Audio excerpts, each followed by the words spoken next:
Assalamualaikum warahmatullahi wabarakatuh. Saya Mahyildi, Wali Kota Padang.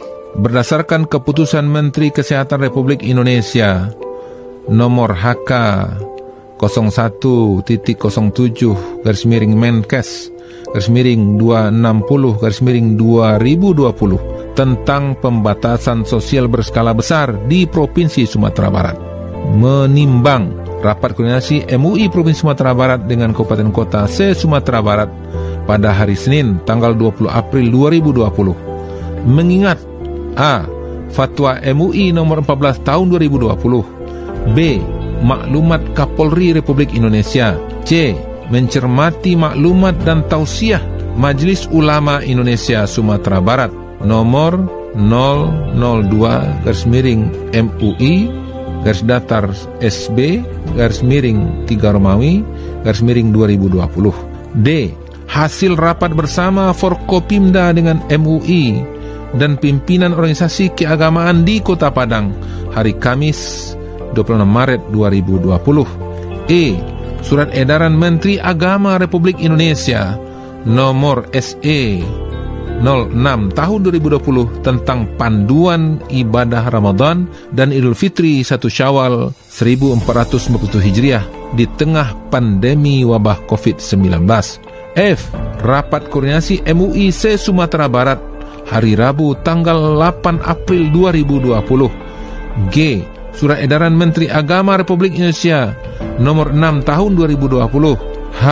Surat Edaran Gubernur Provinsi Sumatera Barat nomor 360/COVID-19/COVID-SBR/4 tentang petunjuk teknis pelaksanaan pembatasan sosial berskala besar bidang keagamaan dan kabupaten kota di Sumatera Barat. L.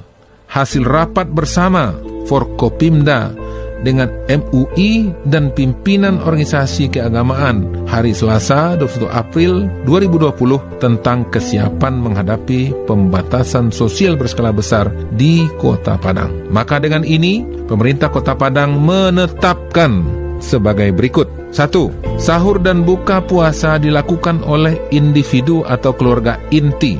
Tidak perlu sahur dan buka bersama melibatkan orang banyak. 2. Salat tarawih dilakukan secara individual atau berjemaah dengan keluarga inti di rumah masing-masing. Sedangkan untuk syiar Ramadan, masjid atau musala tetap mengumandangkan azan, memutar rekaman ceramah, dan muratal Al-Quran. Ketiga, pelaksanaan pesantren Ramadan dilakukan secara sistem online. Santri belajar dan dipandu oleh orang tua di rumah masing-masing. 4. Tadarus Al-Quran dilakukan di rumah masing-masing berdasarkan perintah Rasulullah SAW untuk menyinari rumah dengan bacaan Al-Quran. 5. Peringatan nuzul Quran dalam bentuk tabligh akbar, menghadirkan mubalik dan jemaah dalam jumlah besar di masjid musala harus ditiadakan.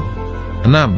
Tidak melakukan i'tikaf di 10 malam terakhir bulan Ramadan di masjid atau musala. Yang ketujuh, tidak melakukan pawai takbiran dan cukup dilakukan di masjid musala dengan menggunakan alat pengeras suara. 8. Ketentuan pelaksanaan salat Idul Fitri yang lazimnya dilaksanakan di masjid atau di lapangan ditiadakan sesuai hasil rapat koordinasi MUI Provinsi Sumatera Barat dengan kabupaten kota se-Sumatera Barat pada hari Senin tanggal 20 April 2020. Halal bihalal dan silaturahim pada Hari Raya Idul Fitri dilaksanakan melalui media sosial dan video call atau konferensi. Ke-10, meningkatkan ibadah sedekah untuk membantu masyarakat yang tidak mampu di kawasan tempat tinggal masing-masing. Demikian surat edaran ini agar menjadi perhatian bagi kita semua. Mudah-mudahan Allah SWT dengan keberkahan untuk kita semua. Atas nama pemerintah Kota Padang, sekaligus kami ucapkan Selamat memasuki Ramadan 1441 Hijriah. Mudah-mudahan Ramadan tahun ini akan menjadi Ramadan yang lebih baik daripada Ramadan-Ramadan sebelumnya dan mengantarkan kita menjadi orang-orang yang bertakwa. Assalamualaikum warahmatullahi wabarakatuh.